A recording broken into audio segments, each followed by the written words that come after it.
So the shaitan, he had declared the war, and we have to declare the war back.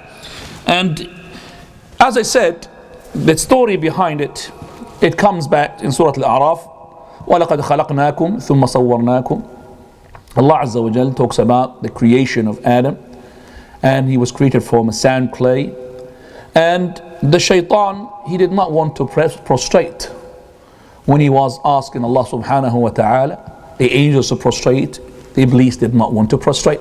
خَلَقْتَنِي مِن نَارٍ وَخَلَقْتَهُ مِن طِينٍ. He said, "Oh Lord, you have created him from mud and you've created me from the fire."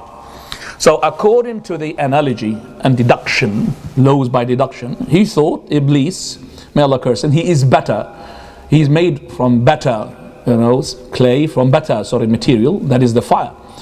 And actually, if I want to discuss the analogy of Iblis, he made the wrong analogy, even as that is analogy. But Allah is commanding you, so you put the analogy on one side and you adhere to the command of Allah, prostrate. But he said, no, the fire is better. But if I look into it myself, I would say the mud is better, because the fire is the source of destruction, whereas the mud, the source of what? Living. It makes something living out of it. So according to the analogy of Iblis, even he's wrong in that.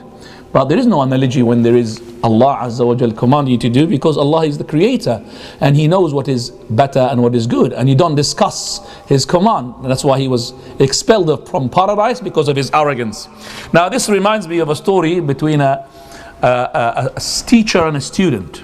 And the student, he's a secularist, or the teacher, he is a religious. So the student, he is now challenging his teacher. He's saying, "You believe that Allah existing?" He says, "Yes." Then prove it. Show me, where is Allah? Then he said to him, "You believe that al-qada wal-qadar, that everything is being set in destiny, and I don't believe that." He said, "Yes," but he said, "I'll believe that it is no fate, it's what you do." Then he said to him, "You believe as well that Shaytaan as well is going to be tortured? How can Shaytaan, if he's been made from the fire, to be tortured in the fire?" Do you understand the question? So according to this secular student, whom he thinks is smart, but he was not as smart as the teacher, because the teacher, what he did, he smacked him on his face. So the student, he said, "Oh, you've given up already, you smacked me, that's your answer." He said, "No, that's my answer for your 3 questions. As for question number 1, where is Allah? Show me. Okay, what did you feel when I smacked you?" He said, "Pain." He said, "Show me where the pain is." What is the pain? Where is it? So the pain itself. So that's number 1. Right, did you dream I'm going to hit you? He said, "No." Did you think I'm going to hit you? He said, "No." This is qada wal qadar, decree as well. What is my hand is made of, and what is your face is made of? It's the same material, yet you have felt the pain.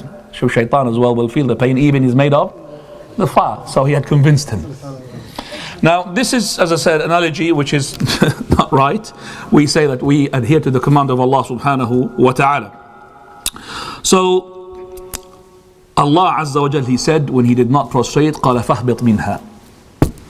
فَاهْبِطْ مِنْهَا. Go back, go down from paradise. فَاخْرُجْ إِنَّكَ مِنَ الصَّاغِرِينَ. Get out, because you are from the disgraced. So he went down, and that is why we start with the war, which is the title of this topic, the war. And if we go back to the military experience regarding the war, if we ask a commander in the war, he will tell you that if the enemy is close, that means he has the element of surprise, and the enemy is very close. Shaytan is very close.